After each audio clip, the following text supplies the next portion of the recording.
Секс-чек by SureCheck. Получих 10 въпроса, свързани с секса, на които ще отговоря сега. Къде не бихте правили секс? В спалнята на родителите ви, в асансьор или на сватба? Със сигурност не бих правил секс в сватбата на родителите.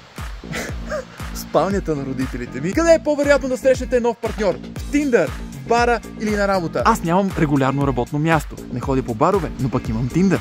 Сещайте се. Перфектното секс изпълнение за вас е бавно и чувствено, грубо и бързо, дълго и с предварителна игра. Дълго и с предварителна игра. Предварителната игра според мен е много важна, особено за жените, но и за нас мъжете също не трябва да се подценява. Как го предпочитате, на тъмно или на светло? На тъмно, но и светло, защото имам лед осветление под леглото, което осветява цялата стая. If you don't know, now you know. Винаги сте искали да правите секс на плажа, в тоалетната на заведение или в кола. Искало ми се и на трите места и се е случило и на трите места. Кое е по-лошо? Скъсани чорапи, лош дъх или да споменат името на бившата? Лошия дъх. Коя емотиконка описва най-добре последното ви сексуално преживяване?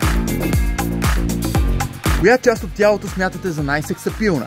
Дупе, устни, ръце. Дупето на жената е нещо много красиво. Каква обичате да бъдете в леглото? Палава или послушна? SureCheck се шегуват с мен, очевидно. Палава.